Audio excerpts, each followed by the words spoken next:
On the eve of the apocalypse, my best friend, who had been immersed in bossy CEO novels for years, discovered she was pregnant during a Cold War with her boyfriend. Then she imitated the female protagonists in those novels and left with the baby, but in the blink of an eye, she witnessed her boyfriend with another woman. My best friend resented me, blaming the house I lent her for hiding her too well, which prevented her boyfriend from finding her. When the apocalypse arrived, zombies broke out.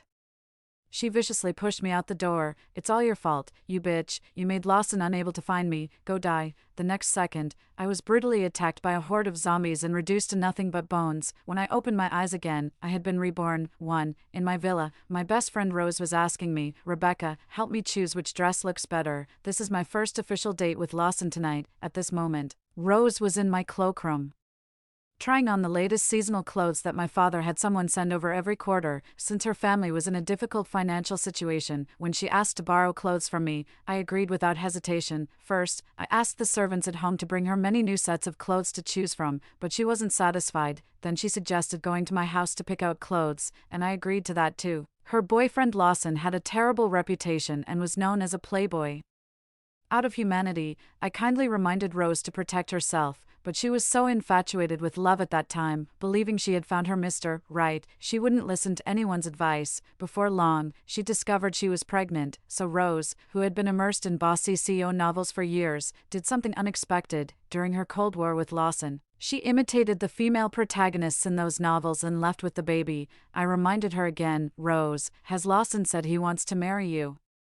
He said he still wants to enjoy the two-person world with me and doesn't want anyone else to interfere, but he will definitely marry me." Rose suddenly became sensitive. "Rebecca, are you just like the others at school, jealous that I have such a good boyfriend?" I wanted to tell her other things I knew about Lawson, but seeing her like this, I stopped. Rose soon immersed herself in her fantasies again. After she left Lawson, she thought Lawson would, like in the novels, use all his connections across the city to search the whole world for her, but in the blink of an eye, she saw Lawson with another woman. She resented me, blaming the house I lent her for miscarriage prevention, for being too secluded, which made Lawson unable to find her. When the apocalypse came and zombies broke out, she looked at me viciously and mercilessly pushed me out the door. "It's all your fault, you bitch. You made Lawson unable to find me. Go die." The next second, I was brutally attacked by a horde of zombies and left with no remains. When I opened my eyes again, I was reborn, too. At this moment, Rose, just like in the previous life, shared the news of her pregnancy with a happy face. "Rebecca,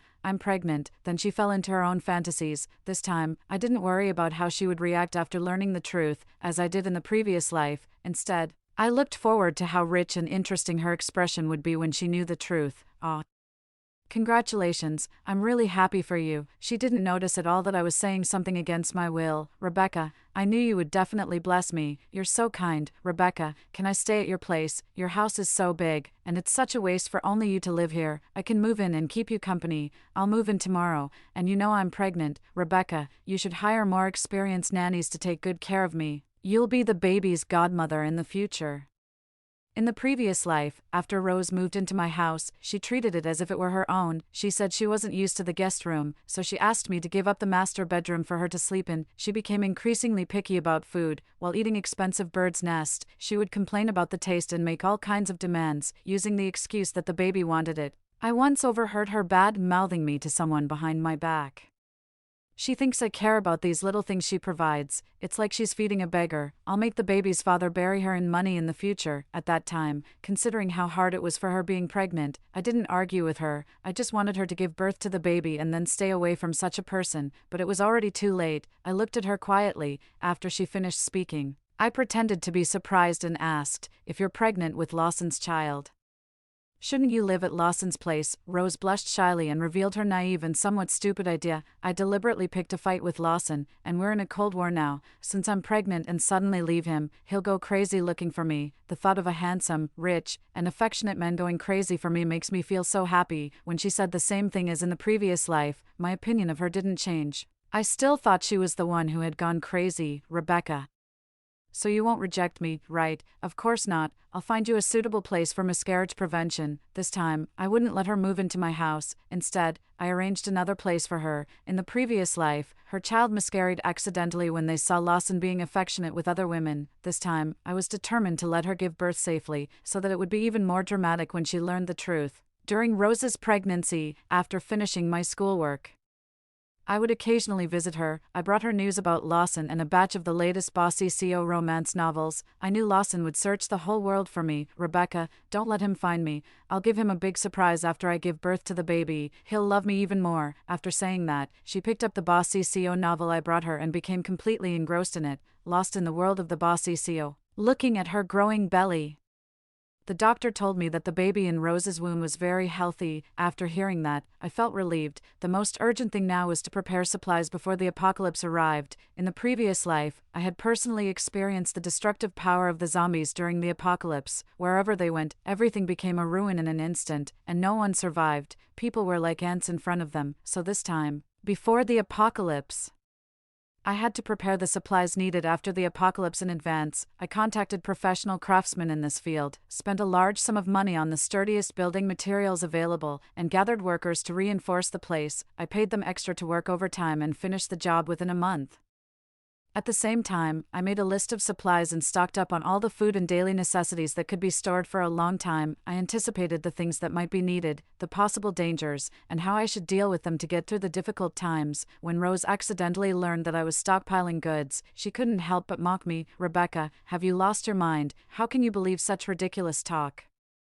I still remembered how Rose in the previous life had looked at me with disdain and spoken to me in a tone full of disgust. Her current reaction was exactly the same. I described it to her seriously. I saw it in my dream. They have long fangs, ferocious and terrifying faces, and can tear people apart in an instant. Suddenly, I shouted right next to her ear, scaring her so much that her face turned pale and she let out a loud scream. Rebecca, what are you doing?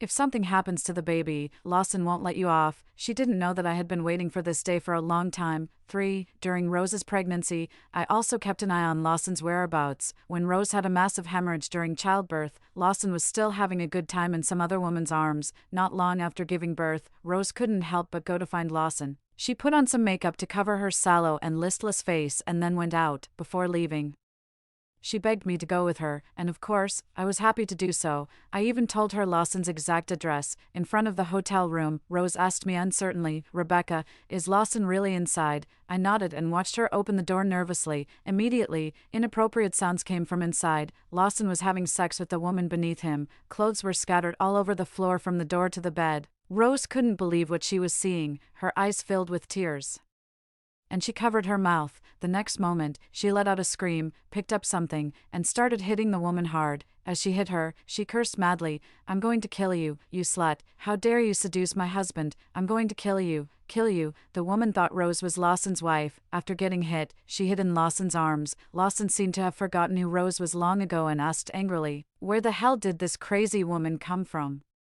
His good time was suddenly interrupted, and Lawson was so angry that he wanted to strangle Rose. Rose suddenly stopped, her face covered in tears, looking at Lawson pitifully. I'm Rose, how could you forget me? Hearing Rose's question, Lawson felt extremely annoyed. When had he ever slept with such an ugly woman? Damn it, who wants to remember such an ugly person? Crazy woman, get the hell out of here. Rose was stunned. The thing in her hand slipped to the ground.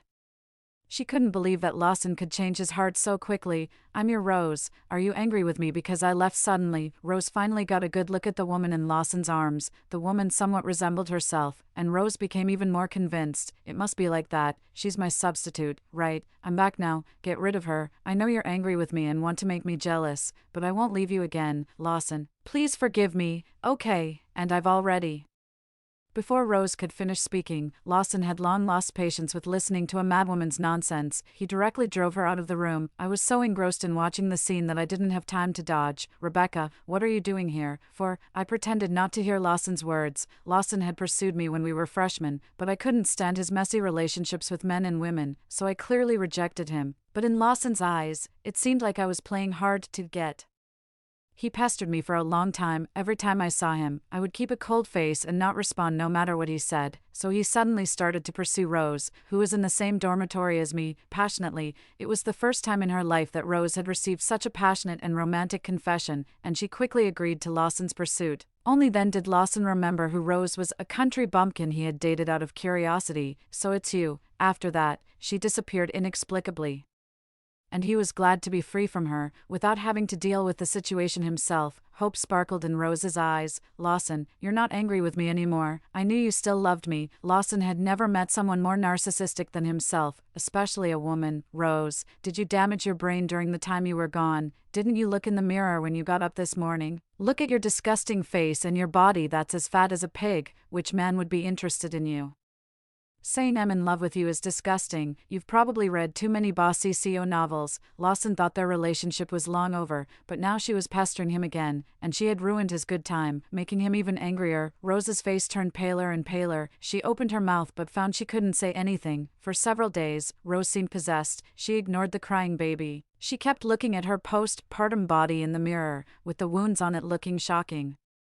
During the next month, she worked hard on postnatal recovery and even took out a loan for plastic surgery. During her free time, she would be engrossed in bossy CEO novels. A few days later, Rose suddenly asked me, Rebecca, do I look the same as before I gave birth? I nodded against my conscience. Rose pulled me to go find Lawson again, but if Lawson didn't want to see her, how could she possibly meet him easily? I took her to a banquet that Lawson was attending. This time, there was another sexy woman by Lawson's side. A hint of gloom flashed across Rose's face, but she quickly mustered up the courage and appeared in front of Lawson again. She forced a smile on her face. Lawson, I've become beautiful again. Lawson was startled by Rose's stiff-looking face. Damn, who are you? Lawson, it's me, Rose. What do I have to do for you to forgive me? I didn't leave you on purpose. I had my reasons. Lawson curse. Are you fucking crazy? Who cares where you went?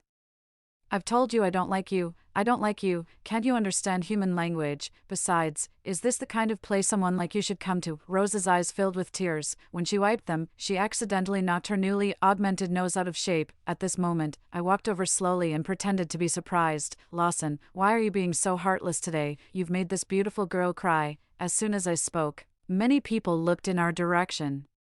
Lawson was caught in an awkward situation. In public, he didn't dare to make a big scene, but Rose didn't think so. She thought it was a sign that Lawson was giving in to her and couldn't bear to blame her. Following the method I taught her, she couldn't help but pour out her grievances to Lawson.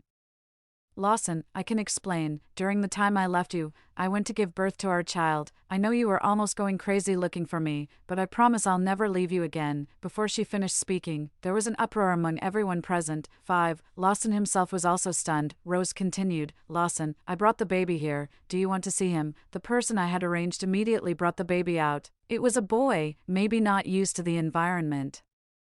He suddenly started crying loudly. Lawson, look, this is our child. He doesn't have a name yet. I'm waiting for you to name him. Rose smiled shyly and leaned on Lawson's shoulder. The moment Lawson saw the child, he was dumbfounded. Not caring how many important people were present, he lost his temper and pushed Rose away in disgust. Rose, are you out of your mind, even if you think with your ass? You should know I would never sleep with you. Rose was caught off guard and fell to the ground. At this moment, Lawson's father came over and slapped Lawson across the face. You unfilial son, it's okay for you to fool around usually, but now you've caused a real problem. Lawson's father took both of them home. Lawson was punished with the family's disciplinary measures and howled in pain while constantly cursing Rose. I must have been extremely unlucky to have met you. Perhaps the beating brought him to his senses. Lawson thought that with Rose's idiocy. How could she have found him every time? Just then, I happened to be delivering something to the child and saw Lawson being punished as I passed by. I stood there and watched for a while. It's you, Rebecca. You're the one behind all this. When did I ever offend you? Why are you doing this to me? I just smiled and didn't say a word. In the last life, Lawson played a big part in making Rose act the way she did. When Lawson couldn't stand Rose's pestering anymore, he casually said to her, I've said it hundreds of times, I only pursued you to make Rebecca jealous, otherwise, do you think someone like you could catch my Rose? Stop daydreaming. So now, since I have a second chance, how could I let my enemies live happily? Just as Lawson was puzzled, I added fuel to the fire. Guess, soon after receiving his punishment, Lawson knelt in front of his father. Lawson's father interrogated them, You're Rose, right? Tell me, is this child really Lawson's? Rose nodded vigorously and said sincerely, It's Lawson's, he's the only man I've ever been with. Lawson was so angry that he laughed and looked at me standing behind Rose. Rose, don't be stupid, there's no way I would touch you, you don't turn me on at all. If I were to be with anyone, it would be the beautiful Rebecca, your best friend, do you get it? Suddenly, the onlooker, became the target of the conflict. I couldn't help but frown. Rose looked at me, then at Lawson. Looking incredulous, Rebecca, you too. I immediately shook my head. Lawson's father directly ordered a paternity test for the child and waited for the results. After his father left, Lawson became even more brazen. Ignoring Rose, he looked at me with great interest, as if I were his prey. I like Rebecca, and that child in your belly really isn't mine. The only person I'd have children with is Rebecca. He then looked at me provocatively. 6. Anyone could tell that Lawson was doing it on purpose, but the love-struck Rose couldn't see through it and fell right into Lawson's trap. Rebecca, I thought you were my best friend, but this is how you treat me. No wonder you were so nice to me, helping me all the time, providing me a place to stay for free, finding people to take care of me, and always knowing where Lawson was. You've been planning this all along. You're so shameless for stealing your best friend's man, Rebecca. I'm going to kill you. She had completely lost her mind. All I could do was dodge her. Soon, the paternity test results came out, confirming that the child had no relation to Lawson. When Lawson described that night, he didn't even pay attention to whether Rose was there or not. With Rose's appearance and body, he couldn't get aroused at all, so he didn't care about her at all. Later, it turned out that Rose had been taken away by a group of people next door. No one knew who the child's father was. Rose was completely devastated and lost all her vitality. But I love you. I only love you. The next moment, she went crazy, snatching the child from the servant and choking the child's neck tightly. She wanted to kill the child. Thankfully, Lawson still had some humanity left and pulled Rose away in time. Rose, what are you doing? Have you really gone crazy? Rose mumbled to herself. If I kill the child, we can be together again. I want to have your children, lots of them. This bastard can't stay, he's my stain. Lawson, is that why you don't want to be with me? Because of this child. After learning that Rose's child had no relation to Lawson's family, she was immediately kicked out. Rose was a bit deranged, constantly mumbling to herself and going out to look for Lawson. When Lawson was sweet-talking his new girlfriend, Rose would suddenly appear out of nowhere. She scared them half to death. And this happened so often that it almost made Lawson lose his nerve. Rose would grab the woman and say, "You're just my substitute. Lawson only loves me. All of you are my substitutes. I'm the one he truly loves, the leading lady. Haha, you're all just substitutes." Finally, Lawson couldn't take it anymore and slapped Rose. She covered her face, looking shocked. "How could you hit me for a substitute? Rose, you lunatic, have you gone crazy enough? Stay away from me and don't ever show up in front of me again."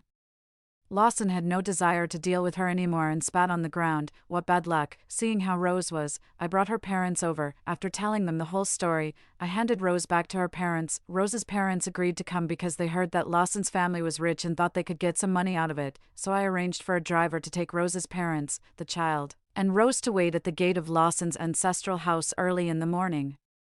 Lawson had to get out of his cozy bed and rush home after a call from his father. "You unfilial son, get back here right now and deal with this mess." 7. When Rose saw Lawson, she immediately ran towards him excitedly and shouted, "Lawson, did you know I was waiting for you here and came back specially to pick me up? My parents said they're here to discuss our wedding." Lawson, by my parents a big villa nearby too, so our families can visit each other often. Lawson's expression was indescribable, and he frowned. Seeing this, Rose's mother immediately stepped forward to greet him. "You're Lawson, right? What a handsome young man. You and our Rose make a perfect couple, and this child looks so much like his father. They could be twins." I looked at Rose, whose hair was a mess and her face was so heavily made up that she looked like a ghost. Then I looked at Lawson. Although he had a gloomy expression, his handsome yet philandering aura couldn't be hidden. It was hard to say they were a good match, and the child didn't resemble him at all. I shook my head secretly. None of these people were easy to deal with. Lawson explained to Rose's parents that the child wasn't his and that he had no relationship with Rose. But Rose's parents were convinced otherwise and wouldn't listen to anyone. Finally, Lawson got so angry that he called the guards to throw them out. Not only could he not get rid of Rose's parents, but he couldn't even get rid of Rose, who insisted on staying with him. Lawson pushed her hard, and Rose fell to the ground. She immediately started crying, and Rose's mother shouted, "Heartless bastard, you look decent on the outside, but how could you sleep with my daughter and then refuse to take responsibility? There's no such free ride in this world. My daughter even gave birth to your child, and this is how you treat her. I want to see your parents and find out what kind of heartless people could raise such an irresponsible son." Lawson was more wrong than Doi, a wrongly accused character in Chinese literature, and couldn't defend himself. It was no use showing them the evidence. It was clear that they were trying to extort money. Lawson was about to call the police, but his father stopped him, concerned about the family's reputation. They didn't want to make a big scene. In the end, they gave Rose's family a sum of money to settle the matter. Lawson was furious but had no choice but to obey. Just when Lawson's family thought the matter was over, Rose's parents came back after spending all the money. Lawson's family thought it was better to solve the problem with money and avoid a scandal. Especially since Lawson was recently set up on a blind date and his wedding was approaching, they couldn't let it fall through.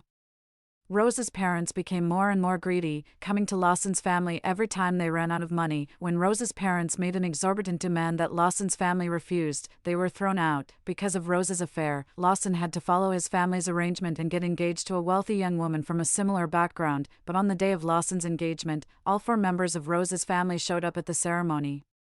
The deranged Rose even inappropriately shouted husband to Lawson in front of his fiancée. "Lawson, are you finally going to marry me? I want to have many children with you." The atmosphere at the scene reached a boiling point, and everyone couldn't help but eavesdrop on the gossip. Lawson is a good-looking guy, but his love life is a mess. He doesn't know how to keep a low profile. It's really embarrassing to have this kind of scene at a wedding.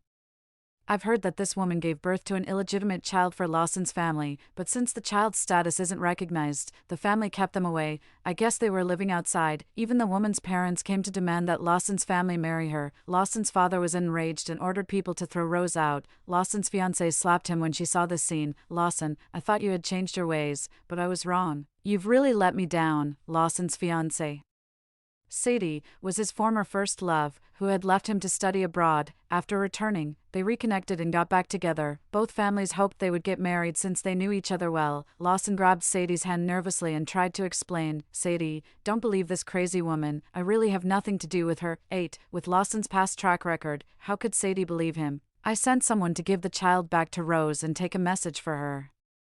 Rose immediately ran to Lawson, showing off the child. "Lawson, look, this is our child. Doesn't he look just like you?" Sadie was furious. She had never been so humiliated before and slapped Lawson again. "Lawson, I never want to see you again in my life." After saying that, she lifted her skirt and turned away. Lawson was about to chase after her, but Rose kept getting in his way. Consumed by anger, Lawson pushed Rose hard, not caring that she was holding the child. With a scream, Rose fell to the ground, and the child was thrown aside. The child immediately started crying loudly. The scene was in chaos. It was a complete and utter mess. "In the last life, after I died, my parents didn't know that Rose had pushed me into the horde of zombies. Since I was my parents' only daughter, they transferred their love for me to Rose, to gain my parents' trust. Lawson started pursuing Rose again and eventually swallowed up my family's business, becoming a leading figure in the industry.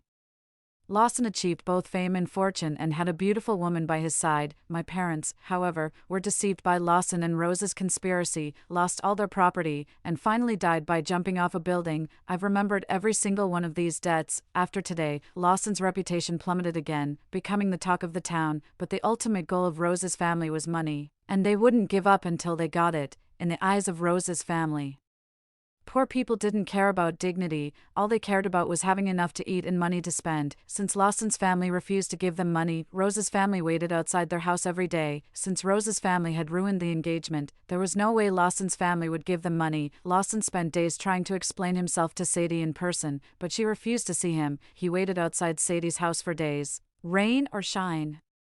Just when Sadie was about to soften and meet him, Rose appeared in front of Lawson again. She seemed to have forgotten how Lawson had pushed her down and ran towards him. "Husband, why weren't you at home? I missed you so much." When Sadie came out and saw them entangled together, she was almost driven to a heart attack. "Lawson, you can go to hell, you scumbag." "Sadie, please listen to me explain." Lawson pushed Rose away and tried to chase after Sadie. "Get lost, you crazy woman."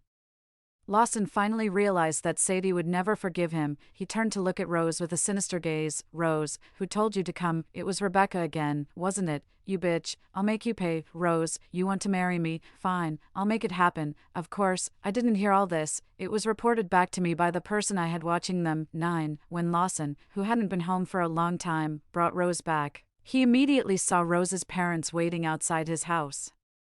He looked at them with extreme disdain, as if they were garbage. Not long after, I received a call from Lawson, using Rose's mother's phone. "Rebecca, you want to play games? Fine, I'll play along. You'd better not fall into my hands, even if you beg me on your knees in bed. I won't spare you." I chuckled. "Oh, really? Then let's see if you have the ability to do that." Lawson, since this was revenge, I wanted to see my enemies struggle. A quick end would be too easy for them. After the failed engagement, Lawson's family held a very simple wedding for Lawson and Rose. When Rose's parents saw how valuable their daughter was, they were overjoyed. They kept addressing Lawson's family as in-laws, completely forgetting how they had cursed them before. The members of Lawson's family had cold expressions and didn't even attend the wedding. Lawson didn't care. He just wanted to keep Rose close to prevent her from ruining his plans. After the wedding, Lawson locked Rose in the house and wouldn't let her go out. In Rose's mind, this was Lawson's possessive love for her, proof that he loved her deeply. "Don't worry, husband, I'll be good and won't run away." There was even a hint of excitement in her eyes as she said this. "Don't call me husband, you don't deserve it." Rose didn't believe him and kept calling him husband even more. Lawson picked up a whip and lashed at Rose, making her cry out in pain with wounds all over her body. "If you call me husband again, I'll keep hitting you until you stop." Watching Rose get beaten until her skin was split open, the harder Lawson hit, the more he seemed to be addicted. Rose fearfully hid in the corner and finally crawled under the bed, too scared to come out. "Rebecca, save me." When Lawson heard Rose call my name, he became even angrier. He immediately had people come and move away the bed and other cabinets, leaving Rose with nowhere to hide. The next time I saw Rose, she had become extremely timid. Even when Lawson was by her side, she no longer approached him as she used to. "Rebecca, I want to go home. I want to go home." Her hand reaching out to me was covered with dense scars, with no part left uninjured. It was a shocking sight. "Lawson, how could you abuse her?" Lawson didn't care. "Isn't this what you wanted? You and she have been ruining my plans. If it weren't for you, the Lawson family would have already secured the Sadie family's investment, so you're responsible for all these losses." I looked at the sky behind Lawson. Somehow, it had turned blood red. The apocalypse had arrived ahead of schedule. As the last ray of sunlight was obscured by dark clouds, the city's skyline was swallowed up by endless darkness. "Lawson, you might as well look up at the sky. You still have a chance to survive if you leave now." "Rebecca, are you kidding me? You want to use this ridiculous apocalypse talk as an excuse?" "I won't believe it," Lawson sneered, slowly lighting a cigarette and then taking out a contract. "Rebecca, this is the debt you owe the Lawson family. Sign it, and we'll call it even. I won't hold those things you did to me against you anymore." I silently turned on my phone. At this moment, there were many reports online about zombies attacking and eating people. Some still didn't believe it, thinking it was just a prank by netizens to gain attention, but I knew it was real. Looking at the pitiful Rose, I felt a moment of soft-hearted and took her back to my place. It wasn't safe outside anymore. Lawson watched us enter the house and didn't seem worried at all, but before Lawson could finish smoking a cigarette, the sky had completely darkened. Lawson still calmly knocked on my door. "Rebecca, do you think you can hide? I won't leave until you sign this. I have plenty of time to wait." When Lawson turned around, he saw a dense horde of monsters approaching from a distance. This time, Lawson was completely panicked. He shouted loudly and pounded on the door. "Rebecca, open the door. Let me in." I slowly walked to the door and asked Rose in a voice loud enough for Lawson to hear. "Rose, do you want to open the door for Lawson, the person who just brought you here?" Rose shook her head vigorously, her whole body resisting. "No, I don't. He's a bad person. He'll hit me. He's not the real Lawson." "Lawson, you heard her. Even though Rose loves you so much, she doesn't want to open the door for you." Lawson hurriedly called out to Rose and apologized to her, but Rose refused to open the door no matter what. After a loud commotion and Lawson's screams outside, everything quickly returned to silence. I never heard Lawson's voice again. 10. Given what happened in my previous life, I always kept an eye on Rose. Fortunately, she didn't show any strange behavior. There were no living people left on the streets. Only groups of zombies wandered the streets. Once they heard any sound, they would rush over to attack and devour people. Some families with limited food supplies could no longer stay at home and went out to look for food one after another. Unexpectedly, they alerted the zombies and were killed. Some people, armed with sharp weapons, fought for their lives against the zombies to avoid starving to death. Out of humanity, I kindly reminded Rose to protect herself. In this world of the apocalypse, there was no distinction between day and night, only eternal darkness. The zombies never got tired, wandering around day after day, never sparing any living creature, not even stray cats and dogs. The zombies roamed the dead city as if they were the new masters of the world. I wondered if we could survive this devastating crisis. Then, a loud bang came from the sky, followed by ear-piercing alarm sirens and continuous rumbling explosions. Groups of zombies were heading in one direction. A dark mass of them charged forward insanely. Soon after, deafening roars and growls of the zombies rang out. For a long time, the whole world was silent, as if everything had gone extinct. The once bustling streets were now filled with nothing but deathly stillness and desolation. Finally, One day during the apocalypse, there was a commotion on the street. After a long while, the doorbell at my house rang. I immediately became alert and peeked outside through the peephole. It turned out to be several men in military uniforms, fully armed. "Hello, we're from the rescue team, here to help." A sliver of light appeared on the horizon of the previously pitch-black sky, as the first ray of dawn pierced through the thick clouds. A new day slowly began to unfold on this land that had once been shrouded in despair. After this long struggle against the zombies, humanity finally saw the dawn of victory. Story 2. In the 5th year of the apocalypse, I opened a breakfast shop amidst a circle of zombies. Steamed buns, wonton noodles, soy milk, you name it, we've got it. As a result, my breakfast shop attracted quite a bit of attention, and some looked upon it with covetous eyes. The aloof leader of bases said, "Come to our base. I will protect you and your breakfast shop for life." The warm-hearted executive of Base B offered. "It must be hard making breakfast every day. Do you need help?" That Sunder, a top ability user, said. "Don't get me wrong, it's not that I like you, I just like your breakfast," the Yandera Zombie King declared. "Anyone who covets my sister deserves to be bitten by zombies." In the early morning, as the first rays of sunlight touched the ground, I exchanged today's supplies from the supermarket system and got the breakfast ready. Steaming baskets were placed on the counter, several cups of soy milk lined up, noodles and wontons went into the pot. Soon, the delightful aroma was everywhere, tempting saliva to drip. Once I finished all the preparations and opened the doors of the breakfast shop, there was already a long line outside. The scene around the breakfast shop was eerie, with countless zombies wandering about 100 meters away, as if restrained by something, none daring to come close to the shop, let alone attack people. The customers outside were used to such sights and had no desire to attack the zombies. It was a bizarre kind of coexistence. The moment I stepped out, the disheveled customers in line immediately showed joyful expressions. "Open for business."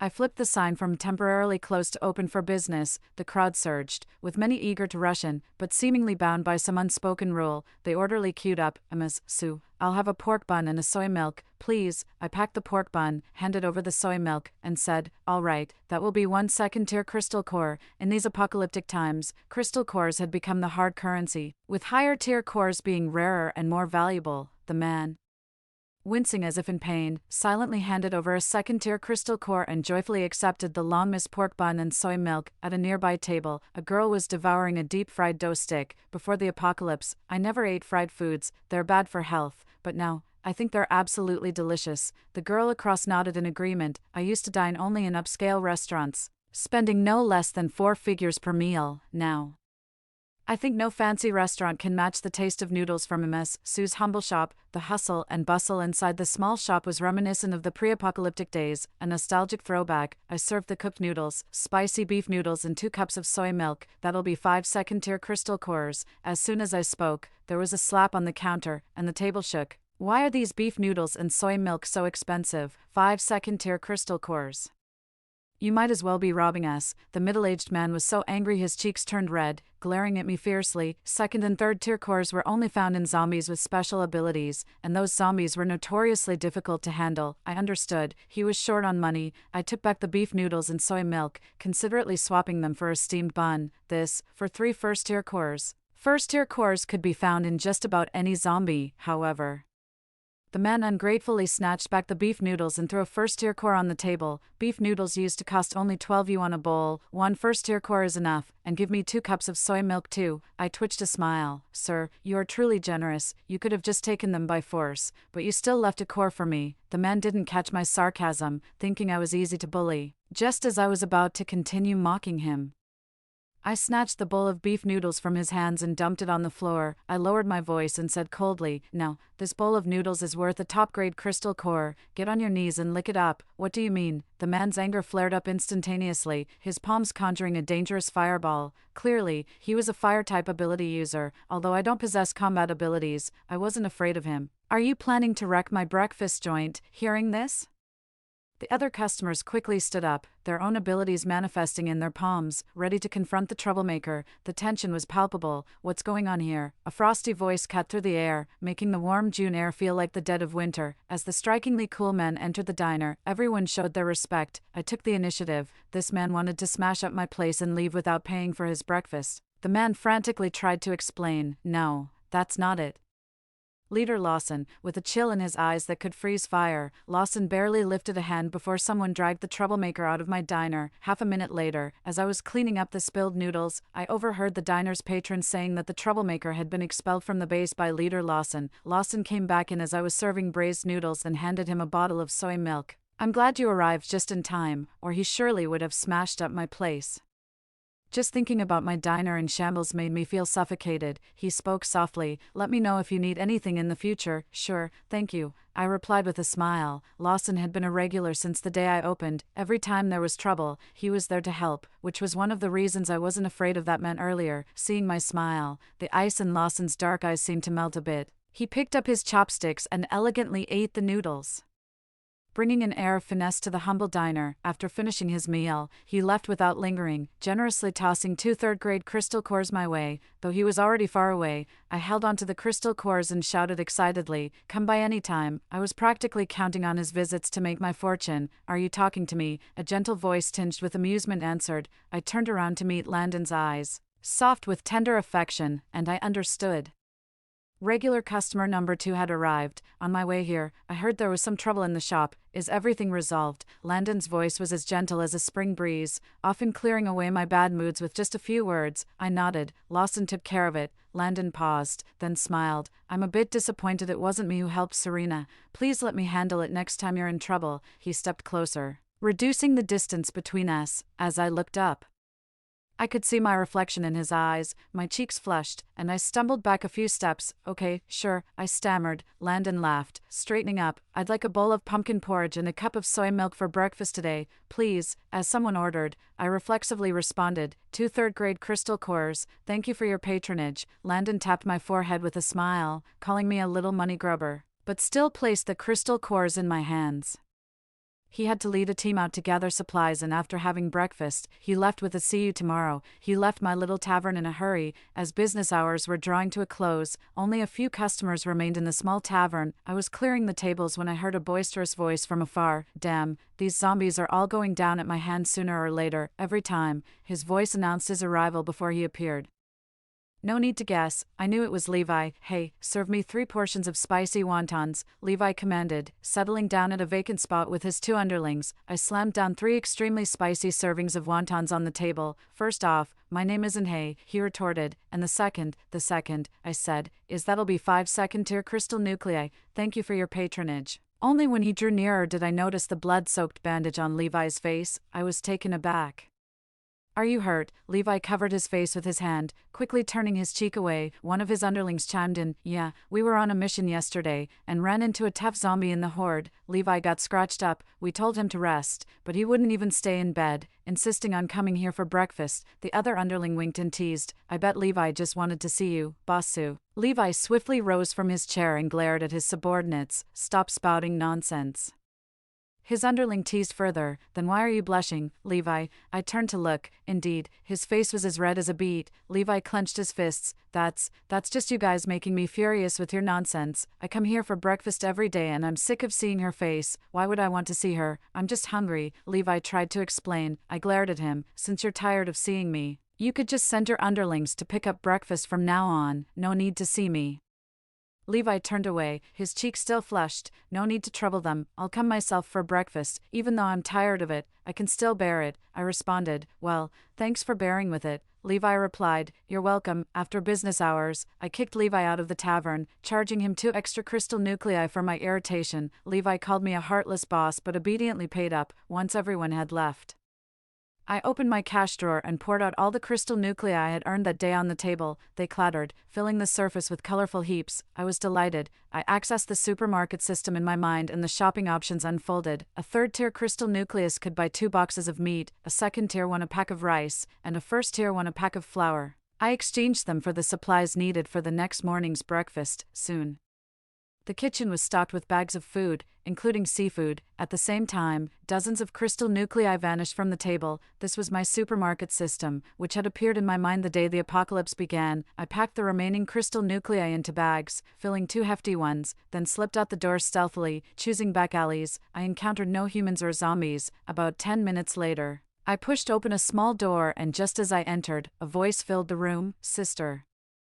I thought you weren't going to come. I was about to send my people to look for you. The thought of being hunted by a horde of zombies jolted me, my legs going weak. No need to look for me. If I promised you, I'd definitely come. Here are today's crystal nuclei. Eat up. I placed the 2 bags of crystal nuclei in front of Lincoln. Lincoln extended his pale, terrifying hand, took a crystal nucleus, and began crunching on it with his teeth every time I saw him eat a crystal nucleus. I wondered if his teeth could really handle it. Sister, why are you staring at me like that? Do you want some too? Lincoln tilted his head and looked at me, his dark eyes clear and seemingly harmless. It reminded me of our first encounter, when I saw him among a group of zombies. He looked at me with the same expression. I thought he was just a boy from a base who had fallen on hard times, so I saved him without a second thought. Only later did I realize that he wasn't just in trouble. He was actually the king of zombies. As the saying goes, it's easy to invite a god, but hard to send one away. Since then, Lincoln has stuck to me. Not only that, but I have to feed him crystal cores every day. Watching him casually crush a level 3 crystal core, my heart bleeds. He's like a creature that devours gold. However, I've gained a little benefit too. In this post-apocalyptic world, no zombies dare attack me. They won't even come within 100 meters of my little shop, sister.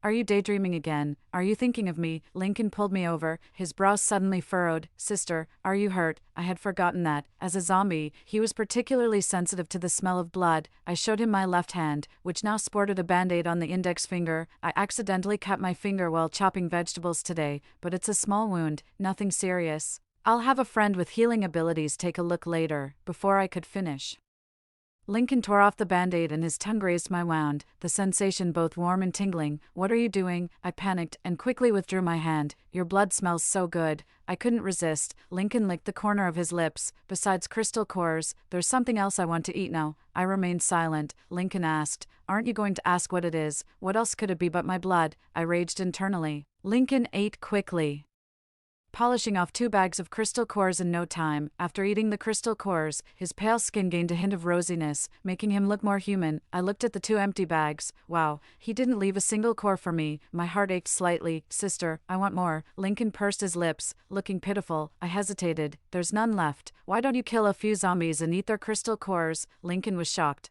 Sister, they are my subordinates. How could I harm my own subordinates? So, it's fine for others to cut them down and give them to you. I would call that laziness. I'll bring you more crystal cores tomorrow. As I pondered raising the prices for tomorrow's breakfast, Lincoln pulled me into his embrace. Sister, you don't need to go to so much trouble. He brushed the long hair off his shoulder and pressed his lips against my neck. Half an hour later, I staggered back home. In the mirror, the spot on my neck where Lincoln had touched was now marked with a red bruise, looking almost like internal bleeding. My neck still retained the cold touch of Lincoln's body. I touched it with a fingertip and hissed in pain. Is he a zombie or a vampire? He almost drained all my blood. If it weren't for the fact that I wouldn't turn into a zombie, I'd definitely smash Lincoln's head in. Nighttime, with few entertainment options. Most humans would be asleep at this hour. But I was still hard at work in the kitchen, preparing for tomorrow's breakfast. Suddenly, there was a rustling noise outside the rolling shutter door of the small shop. Someone was outside. Zombies wouldn't come here. Could it be that someone wanted to take advantage of the dark night to rob and kill, to kill me and then loot the supplies of my breakfast shop? My heart trembled with a rustling sound that seemed like someone prying a door open, and my hand clutching the kitchen knife began to sweat. Gathering my courage, I shouted toward the door. Who's there? A weak voice responded after a moment. Lawson. It indeed was his voice. But why on earth would he appear here in the middle of the night? I raised the shutter door to find Lawson sitting on the ground, leaning against the wall, with a significant amount of fresh blood flowing from his abdomen. The scent of blood permeated the air, and though the zombies lurking about 100 meters away were eager to move closer, they dared not, perhaps out of regard for Lincoln, fearing that the zombies would lose control and attack. I hurriedly helped Lawson into the small diner. How did you get hurt? Where are your men? Are you alone? I was out exploring this afternoon and encountered a swarm of zombies. I got separated from my team, Lawson explained. During the separation, he encountered an unusually ferocious zombie he couldn't defeat. The trail of blood had attracted too many zombies, so he had no choice but to seek refuge in my diner, a place zombies strangely never approached. With no one around who possessed healing abilities, I could only rummage through the medical kit to physically stop his bleeding. Fortunately, the wound wasn't severe. I applied pressure to stop the bleeding. sprayed some Yunnan Bayao on it, and wrapped it with gauze. Thank you. Lawson looked at me, his usually cold voice softened slightly. Once everything was settled, I finally noticed his sturdy physique in my hand that had inadvertently rested on his abs. I couldn't help but notice they felt quite nice. I chuckled awkwardly and withdrew my hand. Sorry about that, Lawson replied calmly. I don't mind. Huh, what didn't he mind? My accidental touch, or the fact that I touched his abs? Before I could figure it out, he continued, Can I stay here tonight? Given Lawson's injuries and the distance to his base, it was risky for him to travel in his weakened state as any zombie could attack him on the way. I took him upstairs and picked a guest room for him. The next day, I had to sell breakfast early in the morning, so I got up and carefully made my way downstairs without waking Lawson. The diner was bustling, and I was swamped with work. Do you need help? I looked up to see Landon watching me with a gentle smile. I declined. No need. How can I let a guest help? Am I just a guest then? A hint of sadness flickered through Landon's eyes. Feeling a twinge of guilt at his expression, I replied, Of course not. Caught in his earnest gaze, I added, We're still friends, aren't we? Landon smiled wryly and ruffled my hair. When will Serena ever learn? I was about to respond when I noticed Landon's gaze shift towards the staircase. His gentle eyes turning sharp. Following his gaze, I saw Lawson descending the stairs with ease. Then, I saw Landon's uncharacteristically cold smile. Why is this man in Serena's house? The animosity between Landon and Lawson wasn't new. At the breakfast diner, I'd often heard about the strategic moves and almost fierce rivalry between them over recruiting people with abilities for their respective bases. I glanced between Landon and Lawson, feeling a chill as my palms began to sweat. With a grave expression, I began to contemplate whose side to take if a fight broke out, wondering if I should first protect my breakfast setup. Why am I here? Strange, isn't it? Lawson was the first to speak, igniting the dangerous tension in the air. I saw Landon's usually calm face crack as he stared icily at Lawson, unperturbed. Lawson approached me and asked quietly, Where did I put my clothes from last night? Clothes? He didn't bring any clothes last night, did he? I shook my head unconsciously. I didn't see you bring any clothes. Lawson didn't seem to care. Maybe I remembered wrong. I thought he was just confused. But when I turned around, I met Landon's dark gaze. His stare made me feel inexplicably guilty. Was it my imagination, or was there a broken spring in his voice? Last night, clothes. Did this man sleep here at Serena's place? Putting it together like that, I finally realized what seemed amiss. It did sound rather suggestive. Don't misunderstand, it's not what it seems, I hurriedly explained to Landon. After I finished, Landon's expression softened like a warm spring breeze. He first expressed regret that Lawson was still around, then gently ruffled my hair. Landon warned me not to let just anyone into my home and to be wary of those with ulterior motives. Lawson glanced at the hand on my head, in broad daylight. This physical familiarity seems more suspicious than mine, Landon retorted. Serena and I are close.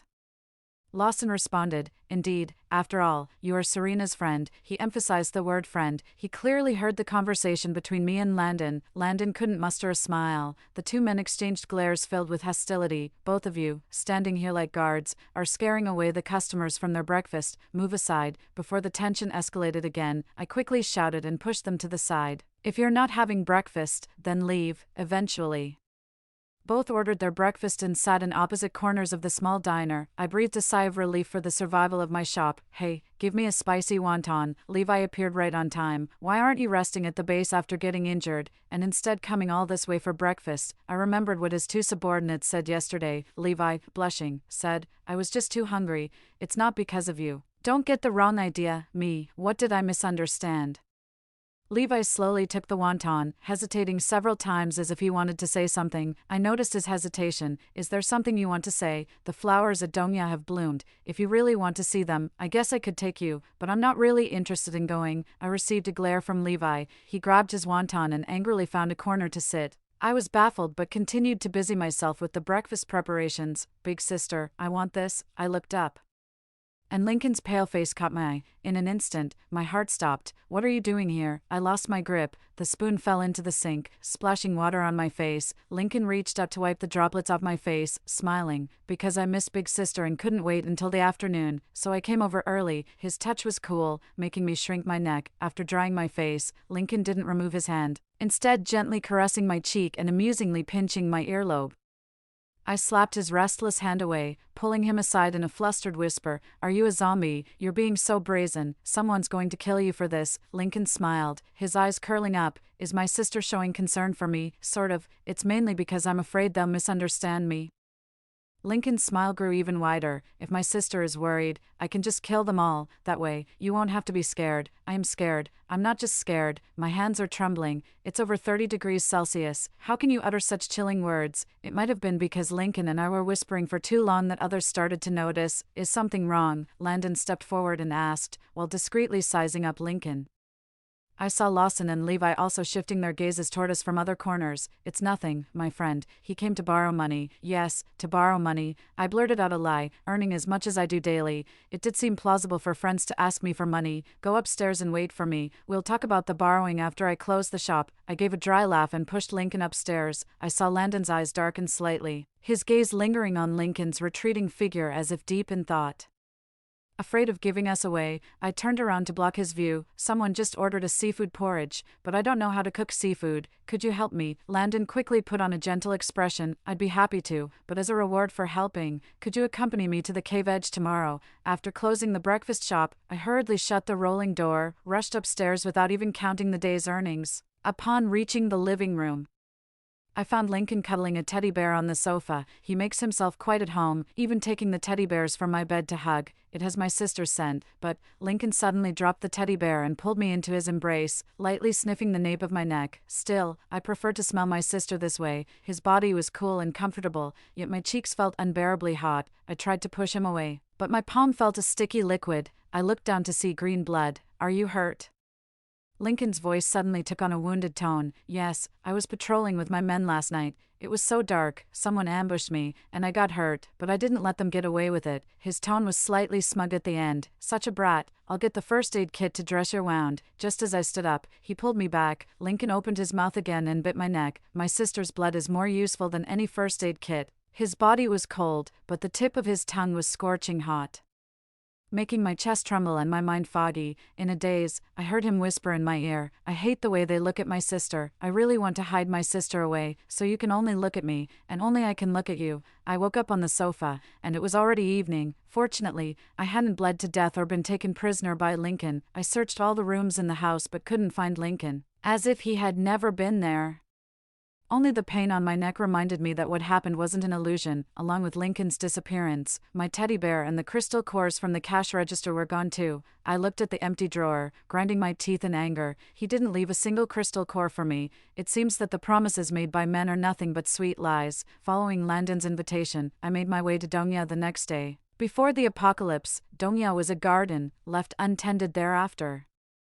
The flowers spread wildly, blooming profusely, and becoming even more stunningly beautiful. When I arrived, Landon was already there waiting for me. He had cleared the area of any nearby zombies. Sorry, have you been waiting long? I asked as I jogged over. What if I said I've been waiting a long time? Would Serena compensate me? Landon replied, a gentle breeze tousling his hair, his voice and gaze softened with tenderness. I'll throw in an extra bottle of milk with your breakfast tomorrow.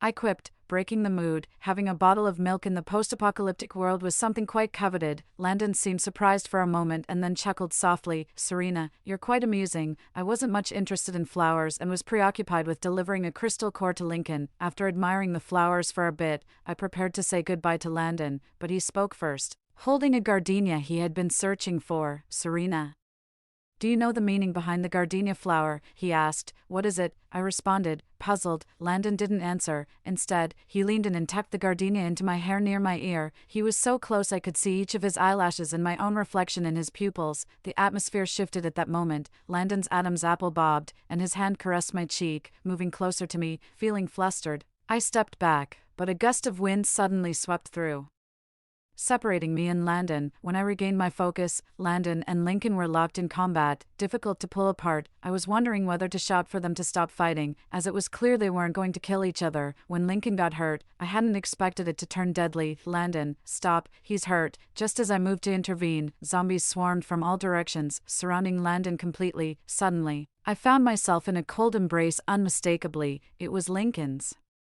I've waited for sister so long, only to find her flirting with another man. It's not what it looks like. First, make those zombies stop, and I'll explain. Also, your wound from yesterday hasn't healed, and you got hurt again today. You need to get treated quickly. I struggled to free myself from his embrace, but Lincoln held me even tighter. Everything went dark, heightening my senses. I could feel the gardenia being taken from my ear and even heard the sound of footsteps. As the grip around my waist loosened, I looked up to see Lincoln flashing a menacing smile at Landon across the crowd of zombies. Before I could decipher the smile's meaning, Lincoln clutched my chin and pressed his lips against mine fiercely. Sister is mine. Those who covet her deserve to be bitten by zombies. Landon wasn't killed by the zombies, but the fact that Lincoln was one became known to others. From the day Landon first met Lincoln at the diner, he had his suspicions, which were confirmed when he saw Lincoln's green blood after he was injured. The next day, Lincoln's face was printed on a 5-star wanted poster. I examined the poster closely. He did look handsome. I must admit, I had reason to suspect that the person who printed the poster was also swayed by appearances. Levi was the first to come looking for me, relieved to find me safe and unharmed in the diner. You're really foolish, not even realizing that the other person is a zombie. Yet you still befriended him. Levi remembered Lincoln, who had come looking for me at the store last time, recalling that I introduced him as my friend. He even asked if I knew where Lincoln usually hangs out. I shook my head. After Lincoln was injured a second time, he once again absconded with my crystal core. This time, he had somewhat of a conscience and left me a few cores. Furious, I went to settle the score with him, but he was nowhere to be found, not even his little house. It was as if he had vanished from the face of the earth. As I pondered where else Lincoln could be hiding, I saw Levi looking hesitant and uneasy. Landon mentioned that you discovered the zombie when you went to the cliff's edge with him. You said you weren't interested in viewing the flowers. You didn't join me last time when I asked. His voice faded. I nodded. Yes, but I went because Landon asked me to. It wasn't something I wanted to do on my own. Levi's face turned pale and then flushed. A young underling patted him on the shoulder. Levi, don't let your pride ruin your life. Levi clenched his teeth. You know nothing. I don't care whether she goes with me or not. To protect me from any potential harm from Lincoln, Levi, Lawson and Landon took turns keeping watch over me during this period. Anyone unaware would have thought I was the one on a wanted poster. One night, after washing up, I came downstairs. Lawson stood outside the shop, blending into the dark night, quietly gazing into the distance. The deep night often breeds negative emotions. I took a bottle of beer and 2 cups from the fridge. It's on the house tonight, a treat from me. Beer and peanuts in the dead of night are the most comforting. Thank you. Lawson took the beer, unexpectedly. After a few drinks, his gaze began to blur. I never imagined that the normally composed and aloof leader was, in fact, a light drinker. He sat upright, looking solemnly at me. I straightened up too, ready to listen to him seriously. However, his deep voice wavered. Serena, come to our base. What about my breakfast shop? The breakfast shop can be moved to our base too, so you won't have to worry about zombies. I smiled quietly without responding. Lawson continued, Serena, I will protect you and the breakfast shop for a lifetime. A week after Lincoln disappeared, I finally received news about him. Landon said that Levi's Special Abilities Squad had found him. Levi's power was recognized as the strongest, especially against an injured zombie. Quickly, they captured Lincoln, who was now detained in the base's laboratory. I was stunned. The word laboratory made me think of a lab rat being pricked with needles, snapping back to reality. I found myself running to the gate of their base. Not being a part of the base, the guard wouldn't let me in. When Lincoln came out, I was holding a wooden stick, nearly attacking the guard in my desperation, tears of distress in my eyes. Are you worried about me, sister? Do you like me too? Because you're worried about me. His smile was pleasant, and his eyes sparkled with excitement. Everything before me seemed like a blurred film, except for Lincoln under the sunlight, distinctly clear. It wasn't until he pulled me into his embrace that I dared to confirm this wasn't my imagination. Holding the wooden stick, I stared at him blankly. You weren't captured, were you? Locked up in a lab as a test subject. Lincoln said that he had consumed so many crystal nuclei that he had already evolved. The old men at the base took a sample of his blood and found it to be red, indistinguishable from that of a normal human. They thought they had captured the wrong person, especially since there were many zombies around that day, and Landon might have made a mistake. After discussing it all morning, they decided to revoke Lincoln's warrant and release him. Only then did I realize that his body was no longer the same. His skin was rosy like an apple, and he exuded a warm and comforting heat. Half a second later, the stick in my hand changed direction and landed on Lincoln. You didn't remind me, and you took so many of my crystal nuclei without leaving any for me. I almost couldn't keep the breakfast shop running. Taking the crystal nuclei is one thing, but you also took my teddy bear. I haven't had it to cuddle with at night. Taking the teddy bear is one thing, but you've been gone for so long. My vision gradually blurred, and I couldn't see his face clearly, but the unease in my heart had already dissipated, because I knew he was right here. The grievances of the past few days flowed out with my tears. Lincoln leaned in. His clear eyes serious and intense, his tongue catching the tears on my cheeks, sweeping away my lips and tongue as well. The surroundings fell into silence momentarily. Apart from the chirping of insects and birds, all I could hear was my heart pounding like a drum. He said, "Sister, I missed you too." Yes, the secret deep in my heart was seen through by him. I missed him. Lincoln proudly took my hand and showed me around the breakfast shop. Almost flaunting our interlocked hands in everyone's face, I found Lincoln annoying and pushed him into a corner. Turning around, I saw Levi just entering, looking dejected. His followers were patting his shoulder, as if comforting him. I walked over and heard his low growl. "Don't get me wrong, how could I possibly like her? I only like her family's breakfast." His followers pointed behind him. Levi turned around and, upon seeing me, fled in panic. I blinked innocently. "Am I that scary?" His followers shook their heads. Before we could talk further, Lincoln came up discontentedly and hugged me from behind, fiercely saying, "I should have let the zombies bite them to death, so you'd only have eyes for me. Long ago, you were the only one in my eyes." I told Lincoln something he didn't know. When we first met, his complexion was unnaturally pale, but I still took him home, to see him every day. I carried bags of crystal nuclei to him every afternoon. That night, I intentionally got lost and drunk, sneaked out, and spent the whole night asking the zombies outside the shop where Lincoln was. Landon asked me about the meaning of gardenia, which I knew well. I did not agree to Lawson's suggestion, and I pretended to be foolish in front of Levi. Lincoln's eyes curved, and he told me something I didn't know. The process of a zombie's evolution was painful, and during that week, he endured by thinking of me. He said he wanted to become human because of a casual remark I once made. "Zombies and humans surely can't reproduce together, can they?" "Repro," I choked, my cheeks burning hot. After that, the breakfast shop had a new co-owner. I was in charge of cooking, and the co-owner handled the cash register. A warm reminder: dear customers, please refrain from staring at the boss for more than 3 seconds on the way back to base. You never know when a zombie might suddenly appear and scare you to death. Otherwise, you will end up miserable.